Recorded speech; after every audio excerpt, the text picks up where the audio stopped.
કલોલના ધારાસભ્ય ફતેહસિંહ ચૌહાણ દ્વારા જલારામ બાપા વિરુદ્ધ ટિપ્પણીનો મામલો ગરમાયો છે અને સાવરકુંડલા રઘુવંશી સમાજમાં ફતેહસિંહ ચૌહાણ વિરુદ્ધ રોષ ફાટી નીકળ્યો છે। સાવરકુંડલા નાવલી નદી ખાતે રઘુવંશી સમાજ એકત્રિત થતા ટ્રાફિક જામ સર્જાયો હતો।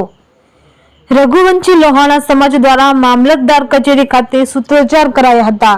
બાદ મામલતદારને આવેદનપત્ર પાઠવી ભાજપના ધારાસભ્ય ફતેહસિંહ ચૌહાણ સામે કાયદેસર કાર્યવાહી કરવાની માંગ આઈપીસી કલમ 295 અને 298 મુજબ ગુન્હો નોંધે અથવા માફી માંગે તેવી રઘુવંશી સમાજની માંગણી કરવામાં આવી હતી।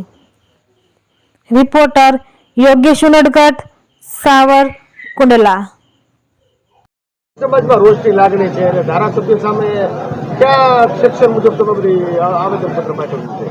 આજે કલોલના ધારાસભ્ય શ્રી છે ફતેહસિંહ, એમણે જલારામ બાપા વિશે અયોગ્ય રીતે ટિપ્પણી કરેલ છે। જલારામ બાપા ભગવાન નથી એવું એમણે કીધેલું છે। રઘુવંશી સમાજ જલારામ બાપાને ભગવાન માને છે અને માને જ છે, અને અન્ય સમાજ પણ જલારામ બાપાને ભગવાન માને છે। ત્યારે રઘુવંશી સમાજની લાગણી દુભાયેલી છે, એમની આસ્થા દુભાયેલી છે। એવા સંજોગોમાં આ કલોલના ધારાસભ્યશ્રીએ આઈપીસીની કલમ 295 ક અને 298 મુજબ કાયદેસર ગુનો કરેલો છે। તેવા સંજોગોમાં જો એમના તરફથી માફી માગવામાં નહીં આવે અને વીરપુર જઈ જલારામ બાપાની માફી નહીં માગે ત્યાં સુધી રઘુવંશી સમાજ છે એ તમામ કાર્યક્રમો આપશે અને એમની સામે ફરિયાદ પણ દાખલ કરશે।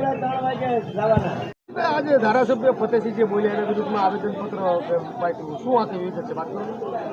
કલોલના ધારાસભ્ય ફતેહસિંહે જે પ્રાતઃ સ્મરણીય જે જલારામ બાપાની માટે જે ન બોલવાનું બોલ્યા છે અને જે કાંઈ વાત કરી છે એના વિરુદ્ધમાં સાવરકુંડલા લોહાણા સમાજ તથા અન્ય બાપાના ભક્તોશ્રીઓએ શ્રી મામલતદારશ્રીને આવેદનપત્ર પાઠવી આ માટેનો સખ્ત વિરોધ કર્યો છે અને બાપાની વીરપુર જઈને માફી માગે અને આ એણે જે ભૂલ કરી છે એ સ્વીકારે ત્યાં સુધી અમારા કાર્યક્રમો એક પછી એક ચાલુ રહેશે।